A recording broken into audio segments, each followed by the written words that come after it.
Hello friends, hope you all are fine. Today we are going to study our chapter number 14 of class 12th history, and the name of chapter is Understanding Partition Politics, Memories and Experiences. देश का विभाजन जब हुआ था भारत का 15 अगस्त 1947 या 14 अगस्त 1947 कह लो, जब पाकिस्तान बना, तो उस वक्त की स्थितियां क्या थी और उस वक्त की भारत की राजनीतिक व्यवस्था क्या थी, या फिर उस वक्त लोगों के बीच में कन्फ्लिक्ट्स जो हुए वो क्या क्या थे। इस चैप्टर के अंदर बेसिकली हम उन सब फैक्टर्स को पढ़ेंगे जो पार्टीशन के पीछे रिलायबल थे या जो और भी चीजें हुई उस वक्त की। तो let us start. Lakh of peoples were killed, उनकी तरफ से भी लोग मरे, हमारी तरफ से भी लोगों की मौत हुई। 10 लाख से ज्यादा लोगों की इस पार्टीशन की वजह से, माइग्रेशन की वजह से, उधर के जब इधर आ रहे थे, इधर के जब लोग उधर जा रहे थे, उसकी वजह से 10 लाख लोगों की मौत हुई। Many womens raped and kidnapped, बहुत सारी महिलाओं के साथ उस वक्त रेप्ड हुआ और उनको किडनैप कर लिया गया। Millions were uprooted transformed into the refugees, और लोग अब उधर के लोग जो रहने वाले थे वो वहां रिफ्यूजी बन गए। क्यों? क्योंकि वो जो इधर मतलब कि क्या नाम माइनॉरिटी में उधर रह गए, वो बेसिकली जो इधर से जा रहे हैं वो उधर रिफ्यूजी बन जाएंगे, जो उधर से आ रहे हैं वो इधर रिफ्यूजी बन गए। Estimated people that were killed from 2 lakh to 5 lakh, रफली ये डाटा 2 लाख से 5 लाख है और कहीं पे 10 लाख भी है। According to the scholars, around 15 million had to come across rapidly constructed frontier separating India and Pakistan. 1.5 crore से ज्यादा लोगों ने माइग्रेशन किया इन दो देशों के बॉर्डर्स के बीच में। They were lost all their properties, अब जो उधर के रहने वाले थे उनकी जमीनें वहीं पे ही रह गई, या घर बार या जो भी जायदाद थी, जो हमारे वाले इधर से उधर गए थे उनकी भी जमीनें यहीं पे रह गई थी, या सब कुछ खो गया था। क्योंकि अब एक व्यक्ति अपने जगह को छोड़ के दूसरी जगह जा रहा है तो सब कुछ दोबारा कमाना पड़ेगा, और फिर ऐसे देश में जा रहा है जो उसको मतलब कि जो उसके लिए बिल्कुल अननोन है जगह। They were lost all their properties, relatives, friends, fields and their childhood memories, सब कुछ उनसे छूट गया। It should be called a 16 month civil war, और इसको हम क्या कह सकते हैं, 16 महीने चला था ये मतलब migration. Also called from another name मशाले, मतलब मार्शल लॉ या मारामारी, किलिंग भी कह सकते हैं, और रौला और हुल्लार या डिस्टरबेंस भी जो हुआ था, रोला बोलते हैं ना पंजाबी में, रोला हो गया है यानी डिस्टरबेंस हो गया है। ड्यू टू किलिंग्स, रेप, आर्सन्स, आर्सन्स का मतलब आग लगाना, एंड लूट, so that scholars have sometime used the expression Holocaust, विध्वंस कहा गया इसे, इंसानियत का विध्वंस। द पावर ऑफ स्टीरियोटाइप्स, अब जो रूढ़िवादी लोग थे उनकी सोच क्या थी। Due to partition both countries continuously hate each others, आज भी आप देख लो, they hates us, we hates them, मतलब कि एक जनरल सेंस में। क्यों? क्योंकि वो हमारी आए दिन बॉर्डर डिस्प्यूट करते रहते हैं वो लोग, तो ये चीज।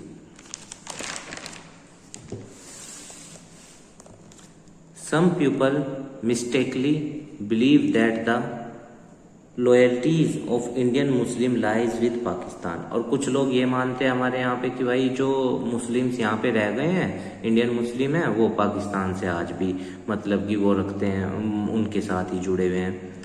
कुछ लोग ये भी मानते हैं, स्टीरियोटाइप्स मतलब रूढ़िवादी सोच की बात करते हैं हम। Some peoples thought that Muslims are cruel, कुछ लोग ये मानते हैं कि मुस्लिम्स क्रूअल होते हैं, बाइगोटेड, कट्टर होते हैं, अनक्लीन होते हैं, डिसेंडेंट्स या फिर इन्वेडर्स के वंशज हैं। ऐसा कुछ लोगों का मेंटेलिटी है इस देश के अंदर। कुछ लोग ये मानते हैं हिंदूज आर काइंड, लिबरल्स उदार हैं, प्योर हैं, and childrens of the invaded, जिनके ऊपर मतलब कि इन्वेडर्स ने, जो बाहरी लोग आए थे जिन्होंने जिनके ऊपर वो किया, अत्याचार किया, हिंदूज उनके चाइल्ड हैं जिनके ऊपर अत्याचार हुआ। These stereotypes have also seen in Pakistan, ये पाकिस्तान की साइड भी हैं यही रूढ़िवादी सोच जो इंडिया के अंदर है। Some Pakistanis face that Muslims are fair, कुछ पाकिस्तानी ये मानते हैं कि मुस्लिम फेयर्स हैं, ब्रेव्स, ठीक है ना, और इन्वेडर्स के वंशज हैं। ऐसा कुछ लोगों का मेंटेलिटी है इस देश के अंदर। कुछ लोग ये मानते हैं हिंदूज आर काइंड, लिबरल्स उदार हैं, प्योर हैं, and childrens of the invaded, जिनके ऊपर मतलब कि इन्वेडर्स ने, जो बाहरी लोग आए थे जिन्होंने जिनके ऊपर वो किया, अत्याचार किया, हिंदूज उनके चाइल्ड हैं जिनके ऊपर अत्याचार हुआ। मोडिस्टिस्ट हैं, एकेश्वरवादी हैं, एंड मीट ईटर्स और नॉन वेज भी खाते हैं। वाइल हिंदूज आर डार्क, उनका ये मानना है पाकिस्तानियों का, कुछ पाकिस्तानियों का, while Hindus are dark, cowardly, polytheists and vegetarian, वो मानते हैं कि हिंदूज ऐसे हैं। Historian criticise every myth made by them, दोनों साइड के मिथ जो हैं उनके भ्रम हैं जो उनके द्वारा फैलाए गए, जो हमारे यहाँ के लोगों के कुछ लोगों के द्वारा फैलाए गए, उन दोनों को इतिहासकार नकारते हैं कि ये किसी काम के नहीं हैं। आपकी बुक में ये सब पॉइंट्स मेंशन्ड हैं। Partition generated memories, hatred, stereotypes and identities, partition की वजह से नफरत फैली, रूढ़िवादी सोच डेवलप हुई और लोगों की एक अलग आइडेंटिटी के रूप में लोग सामने आए। Why and how did partition happen, अब ये पार्टीशन हुआ कैसे? Culminating points of a long history. In 1909 colonial government created separate electoral, Muslim के लिए सेपरेट इलेक्टोरल 1909 में, जब ये क्या नाम मोहम्मद अली जिन्ना ने, मुस्लिम लीग ने कह लो, जो 1906 में बनी थी, उसने सेपरेट इलेक्टोरल की मांग की थी कि अलग से इनके लिए रिजर्वेशन होना चाहिए, निर्वाचन मंडल होना चाहिए। Separate electorates meant that Muslim could now elect their own representative in designated constituencies, चुनाव क्षेत्र में डेजिग्नेटेड कॉन्स्टिट्यूएंसीज, जहां पे भी उनका मतलब संसदीय क्षेत्र या जो भी निर्वाचन क्षेत्र, चुनाव क्षेत्र लगता है, उसमें वो मुस्लिम कैंडिडेट्स को चुन सकते हैं अपनी मर्जी से, मतलब वहां पे और कोई खड़ा नहीं होगा। Now they use their cult to promote it but Indian politics got more impact, अब देखो अब वो अपने धर्म को फैलाएंगे पर इंडियन पॉलिटिक्स पे उसका ज्यादा प्रभाव पड़ेगा। So britisher started politics of cult, तो अंग्रेजों ने धर्म की राजनीति शुरू कर दी। During 20th century tensions grew around a number of issues, बहुत सारे इश्यूज हो गए दोनों कम्युनिटीज के बीच में, उनके बीच में और हमारे बीच में कन्फ्लिक्ट्स हो गए थे, पर आज हम लोग यूनाइट हैं, एक साथ हैं इस अखंड भारत में। एग्जाम्पल म्यूजिक बिफोर मॉस्क, ठीक है ना, काउ प्रोटेक्शन मूवमेंट चलाए गए, and the efforts of Arya Samaj to bring back to the Hindu fold shuddhi those who had recently converted into Islam, तो ये सब चीजें हुई जिसके चलते क्या हुआ, डिफरेंसेस बढ़ते चले गए। पब्लिसिस्ट जो प्रचारक होते थे, बिल्ड देयर कम्युनिटीज, उन्होंने अपने समुदाय बनाए। मोबिलाइजिंग इस्तेमाल करना, people against the other community, वो लोग अपने लोगों को हमारे खिलाफ कर रहे थे और हमारे लोग अपने लोगों को उनके खिलाफ यूज कर रहे थे। रियोट्स स्प्रेड, दंगे फैल गए in different part of the country. देखो जब भी तो रिलीजियस कम्युनिटीज आपस में लड़ती हैं रिलीजन के बेस पे, तो जो चीजें होती हैं वो आउट ऑफ कंट्रोल हो जाती हैं। As the said in Garam Hawa, a film on partition, communal discord happened even before 1947, से भी पहले हुआ था, but it had never lead to uprooting of millions from their home. देखो लड़ाइयाँ पहले भी हुई, ठीक है, पर कभी भी ना तो वो हमसे मतलब हम अलग हुए उनसे, ना वो लोग अलग हुए, ना देश बटा, पर अब जो चीजें थी वो क्या हो रही थी, कंट्रोल से परे हो रही थी और फाइनली देश भी टूटा। The provincial election of 1937 and the Congress ministries. In 1937, elections to the provincial legislature were held for the first time. पहली बार 1937 में इलेक्शन हुए प्रांतों की लेजिस्लेशन के लिए। Only about 10 to 12% of the population enjoyed the right to vote, क्योंकि हर किसी को अधिकार नहीं था, ना महिलाओं को अधिकार था, ना शूद्रों को अधिकार था उस टाइम वोट डालने का, या जो समाज के अंदर गरीब व्यक्ति है जिसके पास जमीन नहीं है, उन सबको वोट डालने का अधिकार कहाँ था। पर आज तो जो भी व्यक्ति 18 ईयर्स की एज को कंप्लीट करता है और वो अनसाउंड माइंड नहीं है, मतलब मीन टू से कि his mind is in his control, तो वो वोट डाल सकता है, अपना राजनीतिक अधिकार यूज कर सकता है।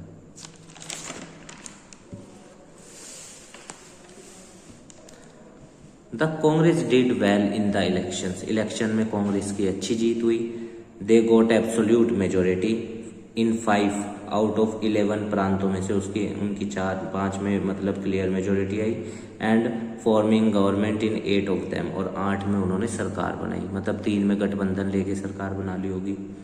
In the constituencies reserved for Muslims, Congress didn't well, जो मतलब निर्वाचन क्षेत्र मुस्लिम्स के लिए रिजर्व थे वहां पे कांग्रेस अच्छा नहीं कर पाई। But also not too good for Muslim League. पर मुस्लिम लीग भी इतना बढ़िया नहीं कर पाई क्योंकि कांग्रेस मजबूत पार्टी थी, 1885 में बनी थी, A.O. ह्यूम ने बनाई थी, पहले प्रेसिडेंट W.C. बनर्जी थे, याद रखिएगा। Only 4.4% of the total Muslim vote cast in this election, और जितने भी मुस्लिम्स थे उसमें से सिर्फ 4.4% मुस्लिम्स ने वोट डाले इस इलेक्शन में।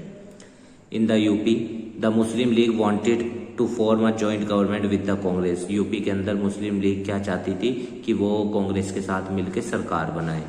द कांग्रेस हैड वोन an absolute majority in the provenance so it rejected the offer. उन्होंने मना कर दिया, क्यों? क्योंकि जब उनकी क्लियर मेजॉरिटी है तो फिर उन्हें क्या जरूरत है, मतलब कि वो लेने की, समर्थन लेने की, या नहीं? और फिर समर्थन लेंगे अगर मुस्लिम लीग का, फिर उन्हें पोस्ट भी देनी पड़ेंगी या पावर्स भी शेयर करनी पड़ेगी। तो जब इनके पास, कांग्रेस वालों के पास एब्सोल्यूट मेजॉरिटी है तो फिर क्या जरूरत है वो चीज। So the league felt that if India remained United, तो लीग को लगा अगर इंडिया यूनाइटेड रहा, मुस्लिम लीग का अस्तित्व कभी नहीं आएगा और उसको पावर्स भी कभी नहीं मिलेगी और हम यहाँ हमेशा माइनॉरिटी में रह जाएंगे। मुस्लिम लीग को ऐसा लगा। The league assumed that only a Muslim party could represent Muslim interest. League को ये लगा कि भाई जो मुस्लिम्स की पार्टी होगी या फिर जो मतलब कि मुस्लिमों को अधिकारों की बात करेगी वो भी एक मुस्लिम समुदाय या मुस्लिम लोग ही करेंगे। Congress was a Hindu party. League was popular in the United provenance, Bombay and Madras में मुस्लिम लीग फेमस थी क्योंकि मेजॉरिटी ऑफ मुस्लिम्स इन्हीं 3 प्रांतों में थे।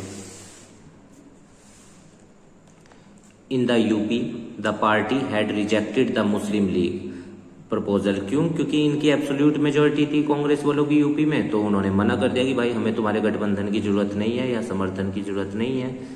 Because the League tended to support landlordism which the Congress wish to abolish. Landlordism को क्या करती थी मुस्लिम लीग सपोर्ट करना चाहती थी, जिसमें जमींदार या वो सब चीज, पर कांग्रेस इसके खिलाफ थी, इसलिए कांग्रेस ने उनका समर्थन लेने से मना कर दिया। In 1937 Maulana Azad, Congress leader, said that number of Congress were not allowed to join the league, but congressmen were active in the Hindu महासभा। तो मौलाना आजाद ने कहा कि भाई कोई भी कांग्रेसी इसको मुस्लिम लीग को ज्वाइन नहीं करेगा, ठीक है। और हिंदू महासभा इन सब में एक्टिव थे वो लोग, क्योंकि हिंदू पार्टी कहा गया था कांग्रेस को। In December 1938 Congress working committee declared that Congress member could not be member of the Mahasabha. 1938 में कांग्रेस के मतलब कमेटी ने ये कहा कि भाई कांग्रेस के मेंबर्स जो भी हैं वो हिंदू जो महासभा चल रही थी उसमें जो एक्टिव थे उसके मेंबर्स नहीं बन पाएंगे। The time Hindu Mahasabha and the राष्ट्रीय स्वयंसेवक संघ RSS वर गेनिंग स्ट्रेंथ, और ये वो समय था जब हिंदू महासभा और राष्ट्रीय स्वयंसेवक संघ उभर रहे थे। By 1940 the RSS had over 1 lakh workers, और RSS में संघ में 1 लाख से ज्यादा वर्कर्स हो गए थे। The Pakistan resolution, the Pakistan demand was formalised gradually, और सडनली इसकी मांग हुई। On 23 March 1940 the league, Muslim league, passed a resolution demanding autonomy for Muslim majority area. तो मुस्लिम लीग ने कहा कि भाई हमें वो इलाके दो भारत के जहां पे मुस्लिम्स की मेजोरिटी है, हम उन्हें मिलके अलग देश बनाएंगे। मतलब हम ये ईस्ट पाकिस्तान और वेस्ट पाकिस्तान देके इतना परेशान हो रहे थे, आज तक हो रहे हैं। आज तो ईस्ट पाकिस्तान 1971 में हमने उनसे वेस्ट वालों से आजाद करा दिया, अब ईस्ट पाकिस्तान बांग्लादेश कहलाता है। अब एक तरफ से ये वेस्ट पाकिस्तानी हमें इतना परेशान करता है, ठीक है ना, आए दिन टेररिस्ट वो सब जानते ही हैं आप। तो अब वो मांग रहे थे कि भाई हमें वो इलाके दो भारत के अंदर के जहां मुस्लिम मेजोरिटी में। ऐसे तो बहुत सारी जगह फिर भारत में पाकिस्तान बन जाता और बंटवारे हो जाते, तो हमने मना कर दिया कि नहीं, हम तुम्हें सिर्फ ये 2 प्रांत देंगे। बंगाल प्रांत का गया थोड़ा सा हिस्सा, ईस्ट बंगाल, जिसे फिर वो बाद में हमने बांग्लादेश बनवा दिया था, रशिया की मदद लेके 1971 की लड़ाई लड़ी थी। और जो वेस्ट पाकिस्तान था वो क्या बन गया, Pakistan. The resolution never mention partition और पाकिस्तान। रिजोल्यूशन के अंदर ये नहीं था कि पार्टीशन कर दो, पर भाई तुम मांग तो कर ही रहे हो कि वो इलाके दे दो जहां मेजोरिटी है मुस्लिम्स की, तुम इनडायरेक्टली मांग रहे हो partition. Sikandar Hayat Khan oppose to a Pakistan, इन्होंने इसका विरोध किया। That would mean Muslim raj here and Hindu raj elsewhere, क्यों, इसका मतलब क्या था, जिन इलाकों में मुस्लिम वहाँ मुस्लिम राज, जिन इलाकों में हिंदू वहाँ हिंदू राज। तो इन्होंने इसको वो किया, अपोज किया, क्योंकि देखो देश की यूनिटी अंडरमाइन होती है जब देश कम्युनल चीजों पे बढ़ता है। The origin of the Pakistan demand have also been traced from Urdu poet Mohammad Iqbal, the writer of Sare Jahan से अच्छा हिंदुस्तान हमारा। मोहम्मद इकबाल ने भी इस चीज को अपोज किया और इन्होंने क्या लिखा गीत, सारे जहां से अच्छा हिंदुस्तान हमारा। In the speech he said, उन्होंने कहा अपनी स्पीच पे, north West Indian Muslim state should be given special status. जो नॉर्थ वेस्ट स्टेट्स हैं उन्हें स्पेशल स्टेटस दिया जाना चाहिए, और दिया भी। आज आप देख लो आर्टिकल 371 के अंदर ए से लेके जे तक स्पेशल स्टेटस है नॉर्थ ईस्ट के स्टेट्स को, या 10 राज्यों को स्पेशल स्टेटस है, मेजॉरिटी ऑफ नॉर्थ ईस्ट के स्टेट्स हैं। But other turn to emerge a new country. तो देखो इतने महान लोग भी मना कर रहे हैं कि नहीं भाई बंटवारा ना करो, पर जो मोहम्मद अली जिन्ना कहाँ मानने वाले था। The suddenness of partition, league itself was not clear. उसे मुस्लिम लीग को खुद ही नहीं पता था कि भाई पाकिस्तान की मांग करनी है नहीं करनी है। एक तरफ तो तुम ये कह रहे हो कि ऑटोनॉमी दे दो मुस्लिम वाले इलाकों में, और दूसरी तरफ खीर भी खाना सोच रहे हो, मतलब कहने का कि पाकिस्तान भी बनाना सोच रहे हो। But everything changed in just 7 year, 7 साल में सब बदल गया, 40 से लेके 47 तक। Many who migrated from their homeland in 1947 thought that would return as soon as peace come again. तो बहुत सारे लोग जो अपने घरों को छोड़कर निकले थे इंडिया या इंडिया से जो पाकिस्तान गए, उन्हें लगा कि भाई जब शांति हो जाएगी दोबारा वापस आ जाएंगे अपने घरों में, पर बॉर्डर की लाइनें खिंच चुकी थी। Initially even Muslim leader did not seriously raise the demand for sovereign Pakistan. शुरुआत में मुस्लिम लीडर्स भी चाहते थे कि एक संप्रभु पाकिस्तान बने। In the beginning Jinnah were using the demand of Pakistan as providing autonomy for to Muslim. सारा बवाल इसकी वजह से हुआ, इस आदमी को चाहिए था अलग देश, ठीक है, तो इसने कहा कि भाई मुझे वो देश दो जहाँ पे मुस्लिम्स की ऑटोनॉमी हो, और वो पाकिस्तान होगा। और आज सिर का दर्द बना हुआ है। पोस्ट वार डेवलपमेंट, वैन नेगोशिएशन बातचीत वर बिगन अगेन इन 1945 में जब बातचीत दोबारा शुरू हुई, the British agree to create an entirely Indian central executive council. वो तैयार हो गए इंडियन सेंट्रल एग्जीक्यूटिव काउंसिल बनाने को, except for the viceroy and commander in chief of the armed forces. पर ये दोनों रेडी नहीं थे, वाइसरॉय और commander in chief. Jinnah demanded that except League and not an absolute right to choose all the Muslim member of the executive council. Jinnah ने कहा कि भाई हमें तो हमारे अधिकार दो और मुस्लिम मेंबर्स को हम खुद चुनेंगे एग्जीक्यूटिव काउंसिल में। खाम खाई की जड़े, मतलब कि अरे अच्छा खासा रह रहे हो, रह लो यार, क्या दिक्कत है कहाँ, पर वही मांगना है देश अपना, वो वाली बात थी। League first demand was quite extra ordinary, अनोखी थी, मतलब सबसे अलग मांग करी इन्होंने। Because large section of nationalist Muslim supported the Congress, क्योंकि लीग के साथ थोड़ी थे राष्ट्रवादी नेता, मुस्लिम नेता जो थे वो कांग्रेस के साथ थे। Provincial election were again held in 1946 में दोबारा हुए, कांग्रेस फिर से जीतती है और 91.3% नॉन मुस्लिम वोट भी कांग्रेस को मिलता है। अब देखो इतने मुस्लिम लोग इंडियन के फेवर में थे, यानी कांग्रेस के फेवर में थे, और वो मोहम्मद अली जिन्ना खाम कहीं में राजी हो रहा है कि मेरे को अलग देश दो। The League was also successful in the reserved seat for Muslim, ठीक है, पर लीग जहाँ पे रिजर्व सीट थी मुस्लिम की वहां तो उन्हीं की सीटें निकलनी थी। सेपरेट इलेक्टोरल 1909 याद रखना। League establish itself as the strong party among Muslim voters में वो ताकतवर पार्टी बन के उभर रही थी। Now they could claim to be the sole spokes person of Indians Muslim.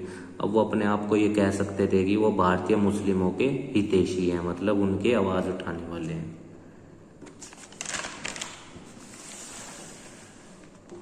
But also remembered about 10 to 12% of the population enjoyed the right to vote। एक चीज और याद रखना, 10 से 12% लोगों के पास ही वोट डालने के अधिकार थे। A possible alternative to partition, अब पार्टीशन का अल्टरनेट क्या हो सकता था। In March 1946, the British cabinet sent a 3-member to Delhi to examine the league demand। आप जानते ही हैं, Cripps mission, Stafford Cripps, Patrick Lawrence, A V Alexander, ये तीनों को आए थे भारत। तो दिल्ली गए हैं लीग की डिमांड को एग्जामाइन करने और पॉलिटिकल फ्रेमवर्क बनाने के लिए आज़ाद भारत के लिए। The cabinet mission toured the country for 3 months, ठीक है ना, 3 month तक वो कैबिनेट मिशन ने इंडिया को टूर किया, मतलब घूमे, ये समझने के लिए कि स्ट्रक्चर क्या होगा। They recommended a loose 3 tier confederation, तो उन्होंने 3 तरह का मतलब वो दिया, प्रस्ताव दिया। India was to be remain united, उन्होंने कहा कि भारत यूनाइटेड ही रहेगा, इसे तोड़ा नहीं जाएगा।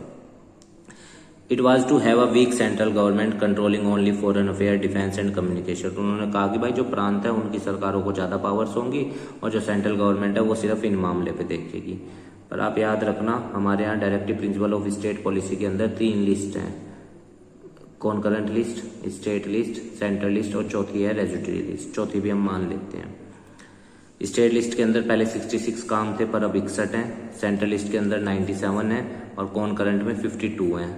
कॉन्करेंट में राज्य सरकार और केंद्र सरकार मिलकर काम करती है, स्टेट लिस्ट में सिर्फ राज्य सरकार की जिम्मेदारियां होती हैं और सेंट्रल लिस्ट पे केंद्र सरकार की जिम्मेदारी होती है। और रेजिडरी लिस्ट पे जो इन तीनों लिस्ट में नहीं है वो किस में डलेंगे, रेजिडरी लिस्ट में। The provincial assemblies being grouped into 3 section while electing the constituent assembly, 3 section में वो बांट दी गई। सेक्शन ए के अंदर क्या था, हिंदू मेजोरिटी प्रोविंसेस थे, सेक्शन बी के अंदर मुस्लिम मेजोरिटी प्रोविंसेस थे और सेक्शन सी में नॉर्थ ईस्ट पार्ट, जिसके लिए स्पेशल स्टेटस की मांग हो रही थी। Initially all the major parties accepted this plan, सबको ये प्लान पसंद में आया कि भाई 3 सेक्शन है, ठीक है, एक हिंदुओं का, एक मुस्लिम का और एक नॉर्थ ईस्ट वालों का।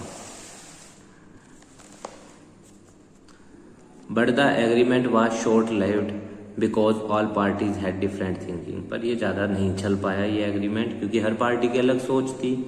The League wanted that section B और C should have rights to separate from the union in the future. देखो ये मोहम्मद अली जिन्ना फिर से बवाल, मुस्लिम लीग आ गई यहाँ, जो ये कह रही कि भाई बी और सी को अधिकार तो सेक्शन बी और सेक्शन सी को कि अगर फ्यूचर में अलग होना चाहते हो भारत से अलग हो जाएं। क्या बात है, मतलब काम गई ये चीज़। The Congress wanted the province be given the right to join a group, और कांग्रेस चाहती थी कि भाई प्रोविंस को अधिकार हो, मतलब प्रांतों को अधिकार हो कि वो इस ग्रुप को ज्वाइन करें। Both parties not satisfied with the mission clarification, अब ये वाले भी सेटिस्फाई नहीं थे, वो वाले अलग मांग करने लग गए। That grouping would be compulsory at first but province would have the right to separate. अब देखो ये एक और पेंच डाल रहे हैं कि अगर प्रांत अलग होना चाहता है तो अलग हो जाए। After the constitution had been finalise, जब संविधान फाइनलाइज्ड होगा उसके बाद। आफ्टर डिनाइंग दिस प्रपोजल, ये प्रपोजल भी रिजेक्ट हो गया। लास्ट वे तो आखिरी तरीका क्या बना, जब वो लोग भी मानने को तैयार नहीं और हमारे वाले भी नहीं मानने को तैयार, तो फाइनली क्या तय हुआ, वो भाई तुम अपना देश ही ले लो अलग। यानी मुस्लिम लीग को कहा कि, या मोहम्मद अली जिन्ना को कहा, ले भाई तू पकड़ अपना देश। ओनली महात्मा गांधी एंड खान अब्दुल गफ्फार खान, अच्छा देखिए इनको फ्रंटियर गांधी भी कहा जाता है। 2 व्यक्ति हैं आज तक विदेशी भारतीय जिन्हें भारत रत्न मिला है। पहले हैं खान अब्दुल गफ्फार खान जी और दूसरे कौन है, नेल्सन मंडेला। इन दोनों को आज तक 2 विदेशी हैं जिन्हें भारत रत्न दिया गया है, इंडिया का highest civilian award.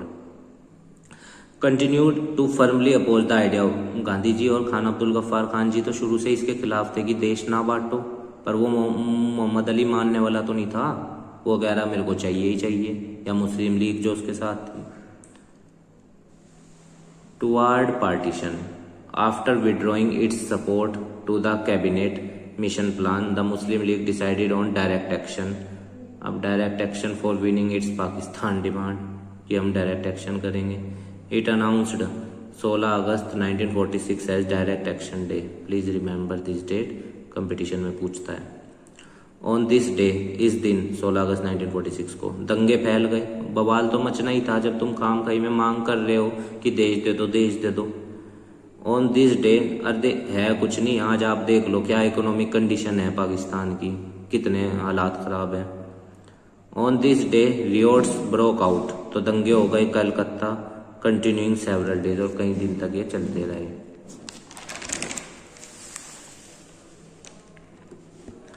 several thousand people dead, लोग तो मरने ही थे। बाय मार्च 1947 वायलेंस स्प्रेड, पूरे नॉर्दर्न इंडिया में कई इलाकों में फैल गई वायलेंस, क्योंकि शुरुआत तो हो ही गई थी, चिंगारी डाल दी जब ज़्यादातर धर्म की, तो फिर वो तो फैलनी ही थी। इन मार्च 1947 पंजाब के 2 हिस्से हुए, और जो एक हिस्सा वेस्ट पाकिस्तान कहलाता था, one of the Muslim majority and the other Hindu Sikh majority, और जो अदर हिंदू सिख मेजोरिटी थे वो इंडिया का हिस्सा है जो आज पंजाब है, और जो दूसरे वाला हिस्सा था उस टाइम वेस्ट पाकिस्तान था 1971 तक। 1971 की लड़ाई के बाद वो पाकिस्तान बन गया था। Similarly principle apply to Bengal के भी 2 हिस्से हुए, east Bengal west Bengal. East Bengal को क्या कहा गया, ईस्ट पाकिस्तान, और वेस्ट बंगाल इंडिया का था, आज राज्य भी है। अब जो ईस्ट बंगाल वाले लोग थे वो खुद परेशान थे वेस्ट बंगाल वो वेस्ट पाकिस्तान वालों से। वो कहते थे कि यार हम सब मेहनत करें पर संसद के अंदर ये लोग जमे बैठे वेस्ट पाकिस्तान वाले, उनको जाने ही ना दे। तो ईस्ट पाकिस्तान वाले लोगों ने भारत से कहा था 1971 में कि भारत हमारी मदद करो और हमें उनसे आज़ाद करा दो।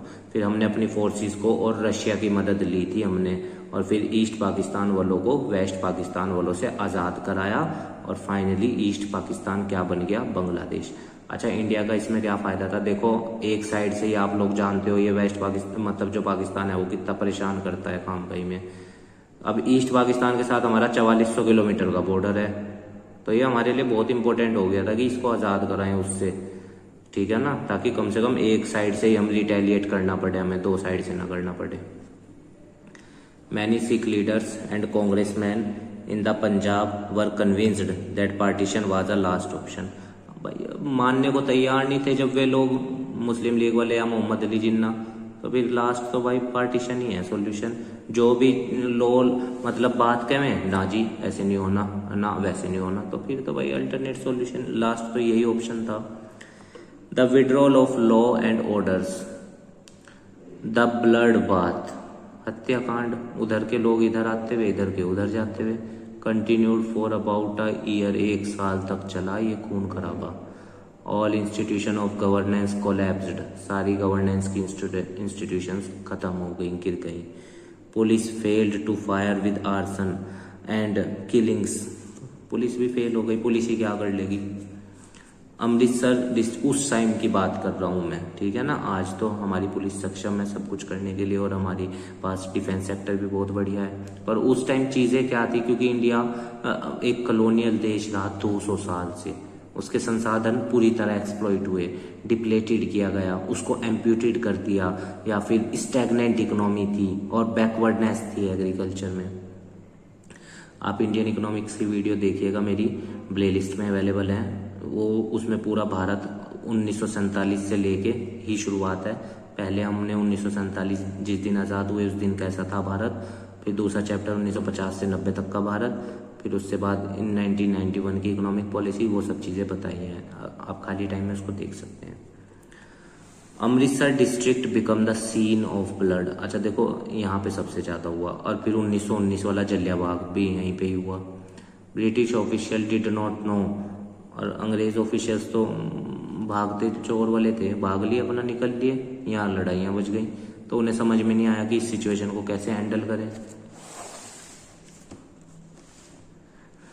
Van panic stricken people appealed for help, जब लोग इधर उधर अफरा तफरी फैल गई और लोग जख्मी हो गए, तो भाई लोगों ने मदद मांगी, पर अंग्रेजों ने कहा कि भाई अपने नेताओं से मदद मांगो, गांधी जी से, नेहरू जी से, पटेल जी से, या इससे मोहम्मद अली जिन्ना से। The British were busy, British तो भागने की फिराक में थे भारत को छोड़ के। In the situation many policeman were helping their own religion and fighting with another group, अब ऐसे में कुछ पुलिसमैन भी अपने धर्म को प्रोटेक्ट करने के लिए लड़ रहे थे और दूसरे धर्म के लोगों के खिलाफ आवाज उठा रहे थे। The one man army, now Gandhi ji is played important role to bringing peace, Gandhi ji ने यहाँ इम्पोर्टेंट रोल प्लेस किया, उन्होंने अपील की कि ये दंगे रोक दो। He thought that peoples heart could be change, उन्हें लगा कि लोगों के दिल बदल जाएंगे। He moved from East Bengal to the village, Bihar, Calcutta और दिल्ली गए वो। He was trying to stop Hindu Muslims जो एक दूसरे को मार रहे थे, उन दंगों को वो रोकना चाहते थे। Gandhi ji told to Muslim to protect the Hindus, similarly told to Hindus to provide safeguard to Muslim। तो गांधी जी ने मुस्लिमों को कहा कि आप हिंदुओं की रक्षा करो, ये हिंदुओं को कहा कि आप मुस्लिम की रक्षा करो। अब आप देखो हमारा संविधान कितना बढ़िया है, आर्टिकल 29 और आर्टिकल 30, ताकि माइनॉरिटी को प्रोटेक्ट किया जा सके हमारे देश में। माइनॉरिटीज़ के लिए आर्टिकल 29 और आर्टिकल 30 डाला। तो हम तो हर तरफ से मदद करने को तैयार थे, मानने को ही नहीं तैयार थे वे लोग। जब as Gandhi ji arrived in Delhi on September 1947 को गांधी जी दिल्ली आए, Muslim said to one another Delhi will now be saved. मुस्लिमों ने कहा कि भाई अब दिल्ली बच जाएगा। On 28 November 1947 on the occasion of Guru Nanak's birthday Gandhi ji went for a meeting of Sikh at gurdwara Sisganj में गांधी जी गए सिख कम्युनिटी के लोगों से मिलने। He noticed that there was no Muslim on the Chandni Chowk road पे कोई मुस्लिम नहीं है। The heart of the old Delhi, what could be more shameful for us, कि जो आज तक मतलब दिल्ली में तो मुगल रहे, मुस्लिम्स रहे शुरू से ही, वो आज वीरान है। He began a fast, वो हड़ताल अनशन किया उन्होंने, to bring peace। Amazingly many Hindu and Sikh migrant fasted with him, और बहुत सारे हिंदू और सिख लोगों ने उनको समर्थन दिया। Gendering partition recovering women, scholars have written about the harrowing खौफनाक experiences of women in those violent times। बहुत दर्दनाक थे भाई। Women were raped, abducted, अपहरण किए गए। They have to live with strangers, के साथ उन्हें रहना पड़ता था। Some began to develop new families bonds in then changed circumstances। समझ रहे हैं आप। But the Indian and Pakistani government didn't take any action, उन्होंने कुछ नहीं किया, वो अपना व्यस्त थे सत्ता को स्थापित करने में। According to one estimate 30,000 womens were recovered overall. देखो कितना बड़ा है ये number. 22,000 Muslim women in India and 8,000 Hindu and Sikh women in Pakistan were removed. Can you imagine this data? This operation ended in 1954 में ऑपरेशन खत्म हुआ। Preserving honor, honor का मतलब रेस्पेक्ट। The masculinity, मर्दानगी वाली बात। Defined as protection of जान, women and ज़मीन, land by the outsider, old thinking in northern India में है ना कि भाई वुमेन और अपने ज़मीन की रक्षा करनी है, कोई बाहरी उस पर आके कब्जा ना कर ले। When the man feared, और जब भी किसी पुरुष को डर लगता था ऐसा, their women, wives, daughters, sister would be violated by the enemy। जब भी उन्हें ऐसा लगता था कि दुश्मन आने वाला है और उनकी औरतों पे कब्जा करेगा या उनकी औरतों का एक्सप्लॉइट करेगा, वो उन्हें खुद मार देते थे। Can you imagine. Urvashi Butalia wrote ये लिखती हैं, the other side of the silence in the Sikh village 90 womens jumped into a well rather than fall into the enemies hand. वो दुश्मन के हाथों बिकने से या जाने से बढ़िया उन्होंने क्या किया, मौत को गले लगा लिया। हम कह सकते हैं ब्रेव वुमेन्स हैं, पर देखो सिचुएशंस कहाँ तक बन गई थी कि मौत को खुद अपनाना पड़ रहा है अपने प्राइड को बचाने के लिए। रीजनल वेरिएशंस, कार्नेज हत्याकांड ओकर्ड इन कलकत्ता एंड नावकली इन 1946, नावकली में भी हुए। The partition was most bloody, और जाहिर सी बात है लोग तो मर रहे थे उधर से भी और इधर से भी। जब अपन जाएंगे in the Punjab, all Hindus and Sikh displaced eastward into India from the, और उधर वाले इधर आ रहे थे, इधर वाले उधर जा रहे थे। Almost all Punjabi speaking Muslim to Pakistan, Punjabi speaking Muslims कहाँ चले गए, सारे Pakistan. Many Muslim families of UP, Bihar, MP and Hyderabad continue to migrate to Pakistan. 1950 और 60 तक वो मतलब माइग्रेट करते रहे। Many choose to remain in India, और बहुत से मुस्लिमों ने ये इस चीज़ को चूज़ किया कि हम भारत में ही रहेंगे।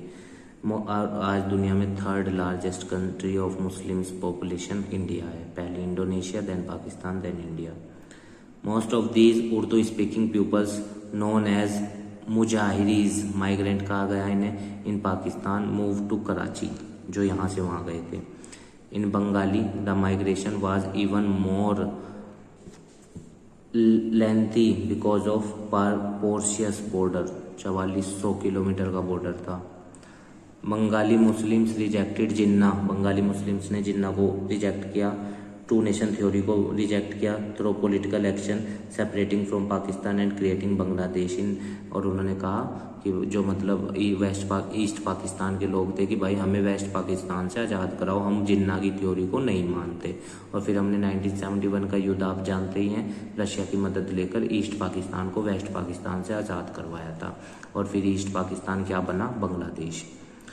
Punjab and Bengal womens and girls become prime target of the persecution, इन पर ज़्यादा अत्याचार होता था। इट वाज मेड, और किस लिए कि हम बदला ले रहे हैं। Help humanity harmony, one side created an environment of violence and pain of partition, other side enormous history of help humanity and harmony. एक तरफ तो देखो लोग एक दूसरे को मार रहे हैं और दूसरी तरफ ये भी चेहरा था कि लोग एक दूसरे की मदद कर रहे हैं। गांधी जी ने भी तो यही अपील की थी कि मुस्लिम हिंदुओं की रक्षा करो और हिंदू तुम मुस्लिमों की करो। Historians have discovered numerous stories how people helped each other, लोगों ने कैसे एक दूसरे की मदद करी। Khushdeva Singh a Sikh doctor posted at Dharampur in present days, ठीक है, हिमाचल प्रदेश में। He provided that medical facilities, food, shelter, love, security to numerous migrant Muslim, Sikh हिंदुओं को दी उन्होंने। People believed in Khushdeva Singh like the people believed in Gandhi ji, जैसे लोग गांधी जी में विश्वास करते थे वैसे ही खुशदेवा सिंह जी में भी विश्वास करते थे। Oral testimonials and history, oral narratives, memories, diaries, families, histories, first hand return accounts, all these help us, ये सब हमारी मदद करते हैं ताकि उस दर्दनाक खौफ को या उस दर्द को या उस खूनी मंजर को समझा जा सके। ओरल सोर्स क्या क्या है, इट हेल्प्स, जो कहानियाँ लोग बताते हैं अपने, it helps us to understand grasp experience and memories in detail, it enable historians to write of what happen to people during event, और इन कहानियों से इतिहासकारों को हेल्प मिला कि लोगों के साथ क्या हुआ था वो उसे लिख सकें। We get from it true stories, और हमें क्योंकि आप बीती बताते हैं लोग अपनी। It is possible to extract this kind of information from government document, और गवर्नमेंट डॉक्यूमेंट्स में भी हमें इसकी जानकारी मिल सकती है। It deals with policy, party matter and various schemes. They tell us little about the day-to-day experiences of those affected by the government's decision to divide the country, और इनसे हमें थोड़ा बहुत तो पता चलता ही है पर ज़्यादा नहीं पता चल पाता कि देखो सडनली कोई हमें ये कहे कि अपना घर छोड़ना है और भागो यहाँ से, या उन्हें ये कहे कि वहाँ से निकलो, बहुत डिफ़िकल्ट होता है। The oral history of Pakistan has succeeded in the exploring the experiences of those men and women whose existence has been ignored, mentioned in the mainstream history. तो ये सब चीज़ें हैं। तो फाइनली ये चैप्टर एंड हुआ और इस बुक का लास्ट चैप्टर का वीडियो भी बहुत जल्द अवेलेबल हो जाएगा। Framing the constitution, the beginning of a new Ira.